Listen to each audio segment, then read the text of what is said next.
Aleluia. Nós vamos abrir em 2 Reis, capítulo 5. Aleluia. Queridos, a palavra de Deus, ela parece que é algo assim distribuído em várias histórias, vários acontecimentos, né? Parece que são situações tão diferentes. Mas a Bíblia inteira ensina algo: ter caráter, ter uma personalidade em Deus. O que não é de Deus é do maligno. E acreditar fielmente, temer ao Senhor sobre todas as coisas. Então a palavra de Deus parece que tem milhões de histórias, acontecimentos, coisas diferentes, que é difícil para a gente entender, é difícil para a gente assimilar, guardar. Besteira pensar assim. A palavra de Deus, ela é um conteúdo só. Ainda que está falando de Zaqueu, é a mesma coisa na hora que está falando lá de Gênesis, é a mesma coisa que está falando quando fala em Apocalipse. Um é profecia, outro é histórico, mas, queridos, na verdade fala tudo no mesmo sentido. O inferno, Deus, as guerras espirituais, o caráter em Cristo, a falta de caráter, e a palavra de Deus assim nos ensina. E nessa passagem de 2 Reis, capítulo 5, no versículo 20 em diante, está mostrando a falta de caráter de alguém, que nós sabemos bem a passagem onde Naamã, o oficial lá da Síria, ele foi até o povo de Israel querer um profeta, porque assim uma empregadinha dele, lá uma escravinha, tinha falado que tinha profeta em Israel. Nós sabemos toda essa passagem, sabemos que o profeta Eliseu chegou e mandou que ele fosse... Tem um pernilonguinho aqui, peraí. A legião não tem corpo para entrar, entra no pernilongo, né, gente? Às vezes, né, não está entrando em ninguém pelo jeito, ele usou o pernilongo. Mas enfim, já foi. Ainda bem que não é em nós, né? Perturbação. Daí, de repente, lá nós sabemos que Eliseu, antes de chamar ele para dentro da casa, ele mandou um servo dele falar com o tal do Naamã: vai, se banhe 7 vezes no Rio Jordão e vai sair limpo da sua lepra. O cara ficou lá, né, irado, né? O cara estava com lepra e ainda estava se achando, né? Queria entrar na casa do profeta, sentar na casa do profeta, que o profeta pusesse a mão nele e curasse ele. Mas que coisa, né? Tem que pôr a mão, tem que pôr o dedo. Ele pôs a palavra profética e nós sabemos que foi até o ponto de Naamã ser curado e tudo mais. Só que Naamã, como era costume na época e até hoje os bens educados, né, vai na casa de alguém e se leva alguma coisa. Ainda mais que ele ia ter a cura, ele ia falar com o profeta, ele levou dinheiro, ele levou utensílios, ele levou especiarias e tecidos, assim por diante, presentes. Só que Eliseu, ele tinha uma esperteza pelo Espírito Santo. Eliseu não era um homem comum, não. Um homem que põe sal numa água que é amarga para transformar ela em doce, o cara tem a cabeça em Deus mesmo. Ele é diferente mesmo de todos. Lembra da passagem? Que lá as águas eram amargas, aí Eliseu mandou jogar um punhado lá de sal e as águas se tornaram doces. O cara era esquisito, ele era meio químico, meio físico, ele era diferenciado porque ele tinha o Espírito Santo. Não é o mesmo que quando afundou o machado lá primeiro, né? Ele nem queria construir tudo aquilo. Depois, o filho do profeta vai e pede emprestado. Fez igual eu fiz essa semana, fui pedir chave emprestada. Aí vai que o machado que foi emprestado dá para cortar as madeiras, afunda no rio. Gente, lá é difícil perder o que é da gente. Quando a gente tem caráter, perder o que é dos outros é bem pior, né? Com certeza. E que Eliseu fez? Jogou um pedaço de pau e o machado flutuou. Desde quando o ferro flutua? Quando se joga um pedaço de pau. É muita fé. Olha, até hoje eu não vi nenhum físico fazer isso. Verdade. Mas Eliseu fez. Eliseu também, né? Nós sabemos que o tapado lá do Gease, ele mandou buscar ervas no campo para fazer uma sopa, um caldo quente para dar lá para os filhos do profeta. Tá tudo com fome. Daí ele vai lá, o amargo de coração vai lá e pega o quê? Ervas que matam. Faz lá o caldo lá, né? Tapado que só ele. Vai lá de novo Eliseu, dá uma de químico, porque o homem e a mulher de Deus tem uma fé que ultrapassa a sabedoria humana, né, gente? E numa época que Eliseu vivia, que era bem, né, nos primórdios. E daí vai coloca, ele fala, ó, Eliseu, tem morte na panela. Tinha que ser o mesmo tapado, né? Daí ele vai lá e põe farinha na mesma água que tinha morte dentro daquela mesma panela e ele dá de comer aos filhos do glória profeta. a nosso Deus. E é o mesmo Eliseu que falou para ir se banhar nas águas mais sujas que tinha na região, barrentas, e ele mandou que ia ser limpo. Na verdade, Naamã foi limpo do orgulho, né, gente? Não é nem da lepra. A doença não estava praticamente no físico, passou para o físico, mas Naamã estava doente, era da alma mesmo, né? Porque para ele descer, a humilhação significava a cura dele. Então a gente observa que Eliseu era um homem capacitado no Espírito Santo, ele tinha um estalo a mais. E no estalo a mais que ele tinha, isso que faz um grande líder, ele ter esse estalinho a mais, ele falou assim, não é para pegar nada, nenhum presente desse homem que tem lepra, ou que foi curado da lepra, não importa, ou que ia ser curado da lepra. O homem foi lá oferecer presentes, era o mínimo, né? Oferecer ouro, seja lá o que for. Eliseu falou, não quero. E não é para ninguém pegar também. Não quero, não preciso, pode ir embora, leva e tal. Por quê? A capacidade em Deus. O homem e a mulher de Deus tem uma capacidade de ver o mundo espiritual e o mundo físico. Ele já tinha passado, ou ia passar por situações diversas, onde o Senhor o orientou em multiplicação, o orientou em assunto culinário, Deus orientou Eliseu em tudo, e não era nessa que Deus ia deixar Eliseu cair. Ele falou, não quero os presentes vindos de Naamã. E gente, até hoje em dia que a gente tem de tudo para comprar, meu Deus, nós temos de tudo para comprar em tudo quanto é bairro, em tudo quanto é preço. Ainda se alguém chegar com uma toalhinha para nós, é capaz da gente ficar todo emocionado. Não é verdade? Um presentinho, um creminho, né? Uma biju, né, meninas? Né? A gente vai ficar encantada, né, irmãos queridos? Fica, não adianta. Dá um boné novo, pensou? Aí querer na hora, né, Jacques? O meu esposo, se dá um perfume para ele aí, meu Deus, ele vai ficar babando. Para o Rafael, se dá um instrumento musical, ele não, nossa, ele vai falar, Deus mandou isso daí, né, assim. E as pastoras, se dão uma caixa de bombom para elas vão ficar encantadas. É assim? Cada um tem a sua fraqueza aí. Mas Eliseu não se deixou levar. Numa época que não tinha o comercinho chinês não, na vilinha dele, não. Ele não se deixou levar, queridos. Ele não quis aquilo que não era para ser dele. É a diferença entre saber o que vem de Deus e o que não vem de Deus. E é algo que só o Espírito Santo dentro de nós pode orientar. Ou termos ouvidos apurados para a profecia de Deus que vem dos profetas verdadeiros. Tem que ter esse ouvido apurado, esse coração apurado, porque muitas vezes você também vai ser incoerente e falar, eu não quero isso, é do capeta, e é Deus que está enviando, né? Ou senão você vai falar assim, Jesus me enviou e foi algo que não era para você. Seja na área sentimental, seja na área financeira, seja na área física. Não é porque está caindo a bênção.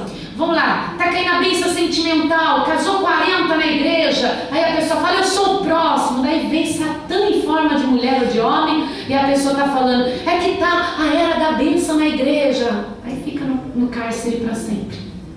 Da mesma forma, a área financeira, olha, meu irmão conseguiu comprar aquela casa, o outro foi aumentado no emprego, daí vem uma oferta de emprego que vai te levar para a perdição, que vai te levar para a derrota, e você está sem orientação do Espírito Santo, e você fala, é que todo mundo recebeu, é minha vez também. Olha, a minha vez de receber bênção é aquilo que eu preciso, é aquilo que é para mim, é aquilo que é para minha casa, é aquilo que é para minha igreja. Se está caindo um tipo de bênção para a igreja dos outros, é deles a bênção, mas a minha bênção, né? O que é bom para os outros não é bom para mim. E Deus sabe cuidar de cada um de nós de maneira diferenciada. Lógico, nós estamos vivendo a mesma vida, a mesma união. O que vai fazer bem para ele, vai fazer bem para mim. Ele recebendo uma bênção, eu vou receber, a pastora recebendo, eu me alegrarei com ela. mas ainda Deus consegue diferenciar as nossas bênçãos. Aleluia. Porque nós temos digitais diferentes, nós temos a íris diferente, nós temos o timbre de voz diferente, ainda que pareça que eu e a pastora Cláudia temos o mesmo timbre, eu e as minhas tias temos o mesmo timbre de voz, se passar por um certo aparelho, vai ver que não é a mesma voz, ninguém tem a mesma voz. Verdade. Nós somos diferenciados pelo nosso Deus. Glória a Deus. E a bênção coletiva, assim, porque na hora que Jesus multiplicou o pão e o peixe, era para todo mundo comer, era uma bênção coletiva. Com certeza. Mas há uma bênção que ela é em especial para a tua vida. Há uma bênção que ela é diferenciada para você, né? É algo que é exclusivo teu. E você vai saber pegar a tua vitória. Daí, o tapado do Geazi não deu ouvido ao Espírito Santo. Ele deu ouvido a um assunto chamado ganância, desobediência. Né? A ganância, ela vem com desobediência, ela vem com a mentira. Quando o diabo age através de uma pessoa, vem um pacotinho assim completo de derrota. A pessoa mente, a pessoa inveja, a pessoa tem ganância, a pessoa tem tudo que não presta, é o pacote de Satanás. E a diferença está aí. Ele quis o que não era dele, ele quis bênção que não era para ele, ele quis uma realização que não era para ele. Porque Deus tem uma diferença na vida de cada um. Assim será esta noite também. Deus vai fazer a diferença na vida de cada pessoa. Tem pessoas que você está olhando que é forte, na verdade está precisando de saúde. Tem pessoas que você acha que é valente, está precisando de coragem. Tem pessoas que você acha que está precisando de uma família, a pessoa está precisando realmente, talvez é na área financeira, na área espiritual. Nós não sabemos o que na verdade cada um necessita, mas Deus sabe de todas as coisas. E antes mesmo que a gente venha a pedir algo para o nosso Deus, Ele já sabe o que nós precisamos. Aleluia. Então está escrito no versículo 20. Então Geazi, moço de Eliseu, homem de Deus, disse: eis que o meu senhor impediu a este Ciro Naamã que da sua mão se desse alguma coisa do que trazia. Porém, tão certo como vive o Senhor, que hei de correr atrás dele e tomar dele alguma coisa. Ainda miserento vai em nome de Deus. Hein? Você já percebeu que tem pessoas que terminam o culto, elas criticam o que foi falado pelos pastores? Não aceita a palavra profética, não aceita o que foi direcionado? Pode crer que está indo contrário à palavra de Deus. E ele continua aqui. E foi Geazi em alcance de Naamã. E Naamã, vendo que corria atrás dele, saltou do carro a encontrá-lo e disse: vai tudo bem? Aí que mora o perigo, viu, pastores? Aí que mora o perigo, obreiros, pessoas fiéis à obra. As pessoas às vezes estão do nosso lado, elas são muito observadas também ao seu lado. E acaba por ter uma importância o qual não tem para o profeta, ou não tem para o reino de Deus. Então, às vezes você vê uma pessoa, isso a gente acorda quando convive com pessoas que estão chegando há um ano e meio. Para nós a pessoa não é líder, para quem chegou agora vai ser líder. Para nós a pessoa é aquela que está em estado de recuperação. Para quem chega agora pode ter outra visão, pode aparecer uma pessoa de alta confiança. É perigoso, é muito perigoso. E isso vai acontecer até o fim, porque sempre vai ter Geazi do nosso lado, sempre vai ter pessoas desorientadas, porque é assim que funcionam as coisas. Mas o nosso Deus é um Deus que não nos deixa enganados. O nosso Deus é um Deus que dá resposta para tudo. E assim é para você também, que está lá na sua casa buscando a Deus, e as pessoas olham, acham que tudo quem vive com você está no mesmo grau espiritual. Nem sempre está. Tomara que esteja, né? Mas nem sempre está. Então, tenha força em Deus. Ainda que tenha Geazes na sua vida, ainda que haja Geazes na igreja, você se mantenha com os olhos como Eliseu teve, com os olhos abertos para Deus. Amém? Amém. Não aceite o que não é para você. E ele disse: tudo vai bem, meu Senhor. O meu Senhor me mandou dizer: eis que agora mesmo vieram a mim 2 jovens dos filhos dos profetas da montanha de Efraim. Tinha vindo 2 jovens pela história? Não. Eliseu tinha mandado Geazi falar alguma coisa? Não. Mentiu. Veio a ganância e a mentira. O ego, né, dele estava inflamado também. Dá-lhes, pois, 1 talento de prata e 2 mudas de vestes. Eliseu não tinha pedido nada, gente. Não tinha chegado ninguém. Não tinha acontecido nada. Ele mentiu feio, em troca de moeda de prata. E disse Naamã: se servido tomar 2 talentos, instou com ele e amarrou 2 talentos de pratas em 2 sacos com 2 mudas de vestes e pô-las sobre 2 de seus moços, os quais os levaram diante dele. E chegando ele à altura, tomou-os das mãos e o depositou na casa e despediu aqueles homens e foram-se. Era tanta coisa que precisava de ajuda. Então ele entrou e pôs-se diante do seu senhor e disse-lhe Eliseu: de onde vem Geazi? E disse ele: teu servo não foi nem a uma nem a outra parte. Mentiroso, gente. É forte mesmo. Pensa bem. Chegou e perguntou, ainda Eliseu deu uma chance. Eu creio que se o Geazi tivesse falado a verdade: meu senhor, eu fui ganancioso, não me conformei com você não ter desejado nenhum dos presentes, eu menti, eu fui lá no teu nome, me perdoa, o senhor quer que eu devolva, o senhor deixa eu ficar com as coisas, eu vou lá falar que não foi você. Eu tenho certeza que haveria uma tolerância e um perdão, gente. Mas ele não, ele continuou a mentira dele, feia mentira. Daí parece assim: uma mentirinha não faz mal para ninguém. Gente, o pai da mentira é o diabo. Ontem a gente estava até vendo um filme evangélico até interessante, o Menegido, né? Meguido. Daí é um filme até assim, não é aquela coisa de dar medo, não é tão bem feito assim do final, mas ele mostra o diabo lá, um rolo de chifre assim, mas é até interessante. Eu falei para eles: eu queria tudo quem tem dúvida sobre as coisas de Deus, sonhasse com as batalhas espirituais. Tem que sonhar com as batalhas espirituais, porque as pessoas não estão acreditando que existem os demônios. Eles brincam com os demônios, não é verdade? Eles brincam com Satanás. Depois que abre entendimento na gente, os pastores, já aconteceu isso de abrir entendimento. O Elias fala que sábado Deus abriu entendimento na mente dele. Dá para ver o pastor Juí, porque pelos frutos a gente já vai conhecer na árvore. Graças a Deus ele está sendo igual a vara de Arão. Está florescendo a flor e a amendoeira sempre, até muito tempo. Em nome de Jesus, e assim será tudo em nome de Jesus. Vai florescer, porque não há mais tempo na face da terra para esperar a árvore crescer. Já tem que dar na vara mesmo. Então, quem tem uma abertura espiritual, gente, já sabe que tem uma batalha espiritual. Tem, não adianta. Satanás, ele veste o corpo do ser humano. Satanás existe.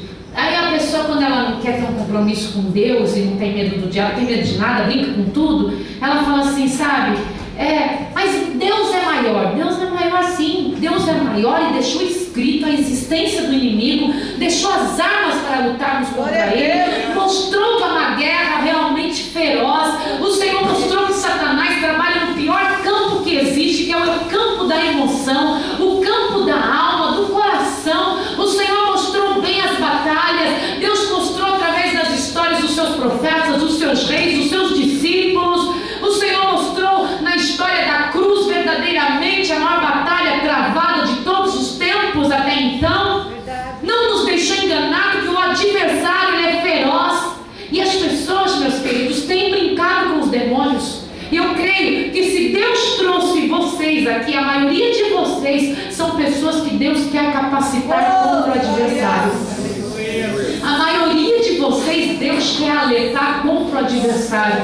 Você fala, mas pastora, quem sou eu? Uma pessoa que quando Deus abre o entendimento, Deus já coloca autoridade. E uma palavra de uma pessoa cheia do poder de Deus consegue quebrar com legiões, aleluia. Consegue quebrar com demônios, consegue trazer vidas diante da presença do Altíssimo.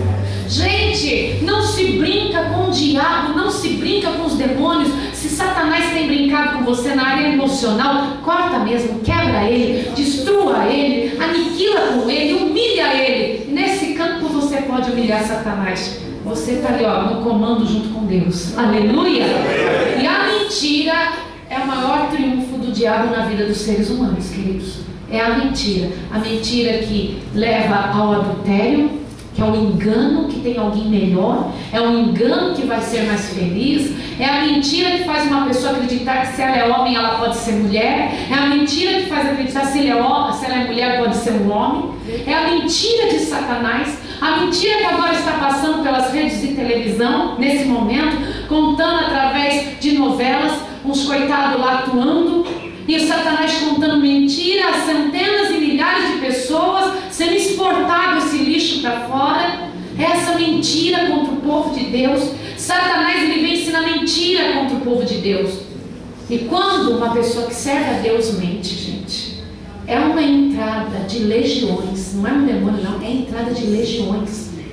O ímpio já vive lá na mentira, gente. Ele já vive na derrota. Se ele vê um fiapo de luz assim, para ele já é claridade demais. Para o ímpio, quando ele vê um Deus te abençoe, para o ímpio, quando ele vê uma coisa da palavra de Deus, ele está numa treva tão grande, umas trevas tão profunda, que um vagalume da nossa parte significa uma luminária. Mas nós vivemos uma luz tão intensa em Deus, nós vivemos uma claridade espiritual tão grande, que a mentira, queridos, ela é uma brecha tão forte, que os demônios entram e perseveram na vida do cristão. Daí é difícil sair. E foi o que aconteceu na vida de Geazi. Ele falou bem assim: teu servo não foi nem a uma nem a outra parte. Porém ele disse: porventura não foi contigo o meu coração, quando aquele homem voltou de sobre o seu carro a encontrar-te? Quer dizer, Eliseu não estava no lugar, gente. O que estava lá na ocasião? O Espírito de Deus avisando a Eliseu, o coração de Eliseu. Porque o coração de Eliseu, quem habitava? O Espírito Santo. Deus. Pai, Filho e Espírito Santo, a Trindade já, porque nunca foi realmente uma coisa separada. Deus, único Deus. Quem habitava no coração de Eliseu era Deus. Então o coração de Eliseu estava ali presenciando. Assim como o coração do ímpio habita Satanás, assim o coração do justo habita Deus, e não há meio termo. É assim que funciona. Por acaso não estava o meu coração?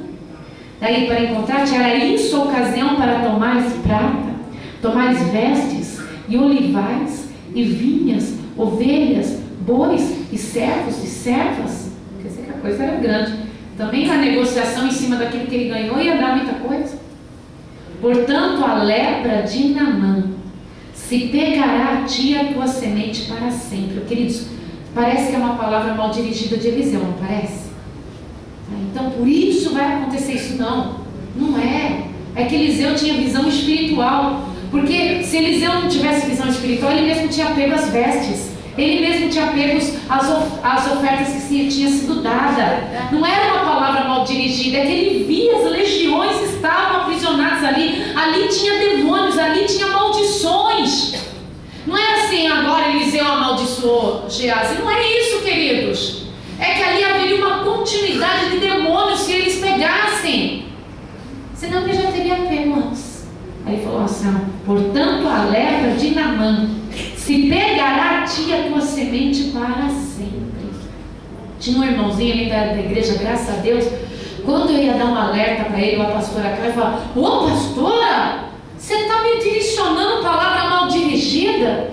Coitada, agora está lá casando com a palavra mal dirigida. Mas ele fala: ô pastora, isso é palavra mal dirigida, pastora? Eu falo: meu irmão, não é palavra mal dirigida, é o Espírito Santo mostrando, é a sabedoria que vem do alto. Será que eu falando assim você já tem lembrado de quem é? Ô pastora, não faz isso comigo, é palavra mal dirigida. Tadinha, tá carregando lá a cruz agora. Mas não é, meu querido, é o Espírito Santo que mostra. A gente sabe onde está a legião. O coração de Deus é ligado com o coração de quem ora, de quem o busca. Deus mostra amado, Deus está mostrando. Você sabe que pastores, quando fica irritado com a ovelha, o amado aperta, né? Ô meu amado, você não está sabendo que o demônio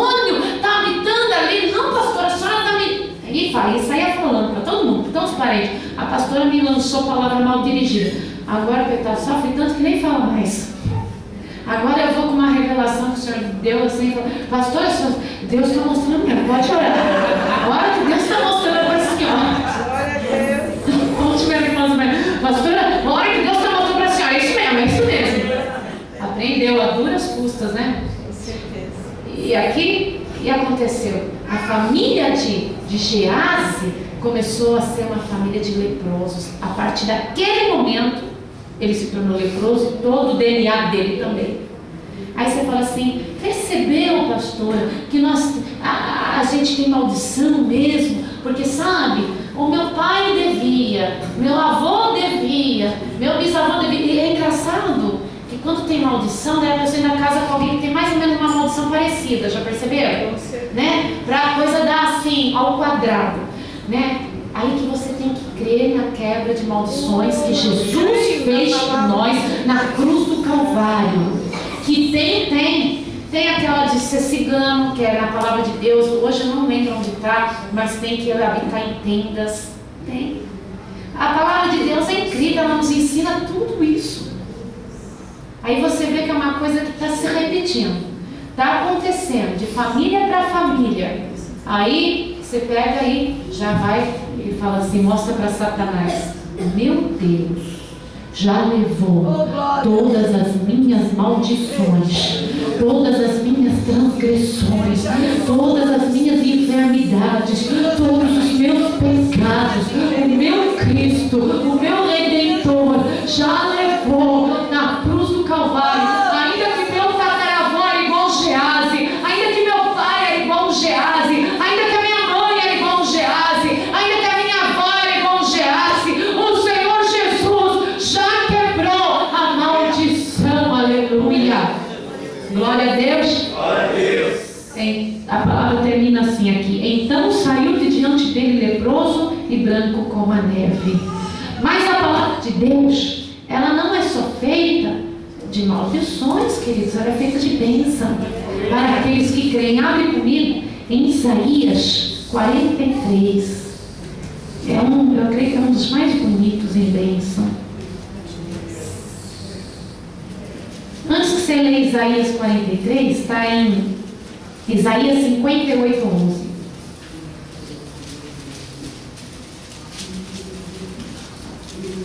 Isaías 58:11. Marca aí na tua Bíblia. E o Senhor te guiará continuamente e te fartará, e fartará a tua alma em lugares secos e fortificará os teus ossos, e será como um jardim regado e como um manancial cujas águas nunca faltam. Ai, que promessa gostosa para nós que aceitamos Jesus. O Senhor te guiará continuamente. Ai, gente, se um segundo a gente sai do guiar de Deus na nossa vida, é desesperador, é ou não é? Um segundo sequer, e aqui está a promessa que Ele te guiará continuamente. Pode falar em seu coração, o Senhor me guiará continuamente. E fartará a minha alma em lugares secos. E fortificará os meus ossos. E eu serei como um jardim regado. E como um manancial. Cujas águas nunca faltam. Aí eu coloquei na primeira pessoa, porque a palavra profética a gente já recebeu. Aleluia. Daí está lá em 2 Coríntios, capítulo 7, versículo 10.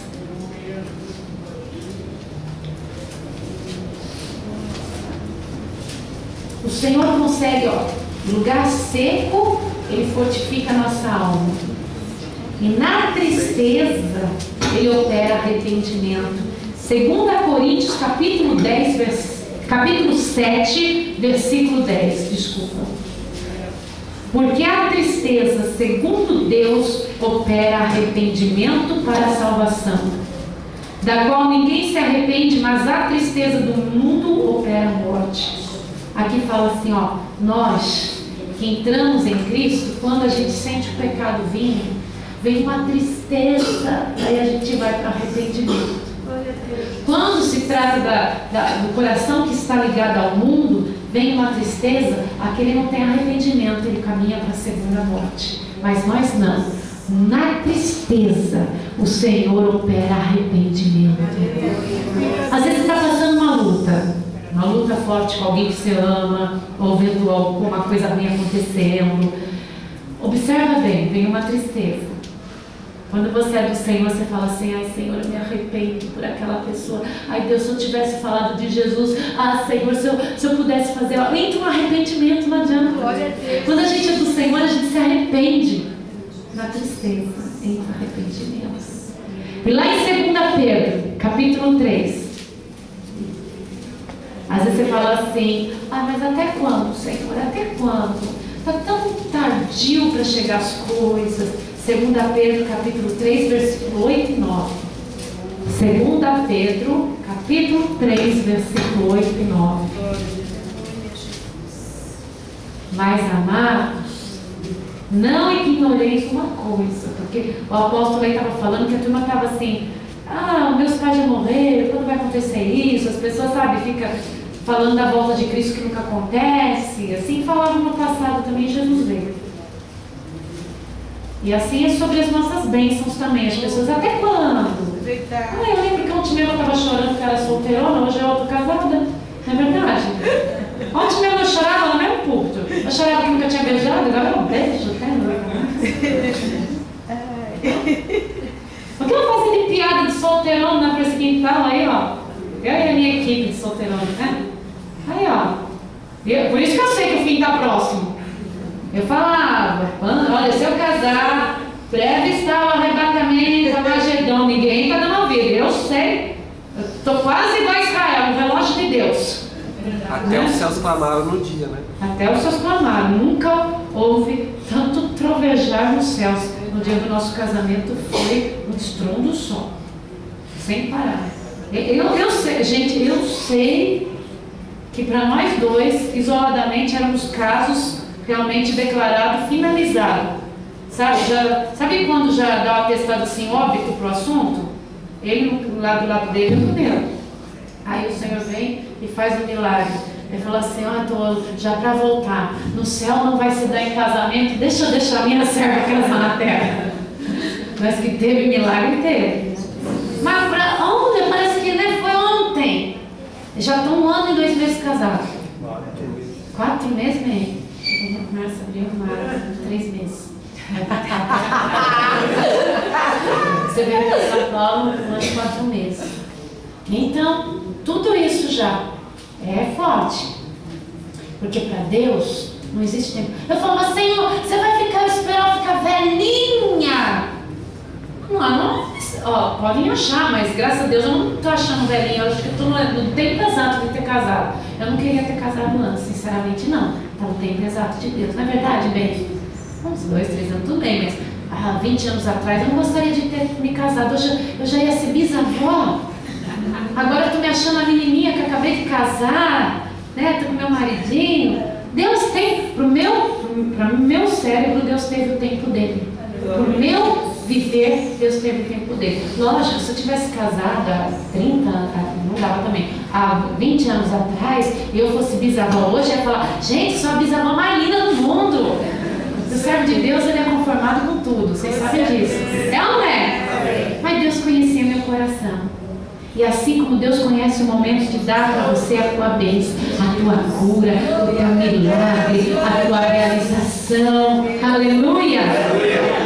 Mas, amados, não ignoreis uma coisa: que um dia para o Senhor é como 1000 anos. Aí você fala: mas eu usava essa frase para Deus, sabe, quando a pastora pregava assim? Eu falava assim: mas Deus, para mim, um dia não é como 1000 anos. 1000 anos eu não existo mais. Mas para Deus é maravilhoso, Ele é maravilhoso.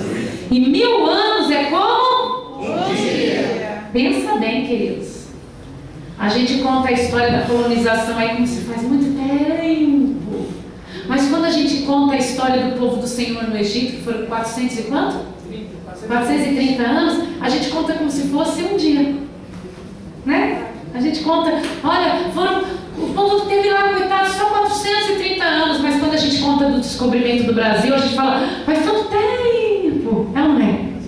A gente está no raciocínio de Deus quando se trata da Bíblia. O Senhor não retarda a sua promessa, ainda que alguns a tenham por tardia, mas é longânimo para convosco, não querendo que alguns se percam, senão que todos venham arrepender-se. Aleluia? Aleluia. Agora vai lá para Isaías 43, para terminarmos a mensagem. Aleluia. Estou muito feliz com a presença de todos, desde os mais pequenininhos aos mais velhinhos. Glória a Deus. Tem uns que estão assim, mas pastor, eu sou uma pessoa bem demoniada. Ah, mas precisa ter também. Precisa ter todos, não é? Não estamos na glória, senão eu vou pensar que já fui arrebatado. Mas agora sim diz o Senhor, que te criou, ó Jacó, que te formou, ó Israel. Não temas, porque eu te remi. Chamei-te pelo teu nome, tu és meu. E quando passares pelas águas, o que acontece? Estarei contigo. Quando passares pelas águas, Estarei contigo. e quando pelos rios, Eles não se submergirão. e quando pelos rios, Eles não se submergirão. e quando passares pelo fogo, Não te queimarás. nem a chama, Arderá em ti. porque eu sou o Senhor teu Deus, o Santo de Israel, o teu Salvador. Dei o Egito por resgate, a Etiópia e Sebá por ti. E assim continua, aleluia. Então, se passares pelas águas, estarei contigo, e quando pelos rios, eles não te submergerão, e quando passares pelo fogo, não te queimará, nem a chama arderá em ti. O Senhor é contigo em todo o tempo, aleluia. Aleluia. Obrigada, meu querido, obrigada.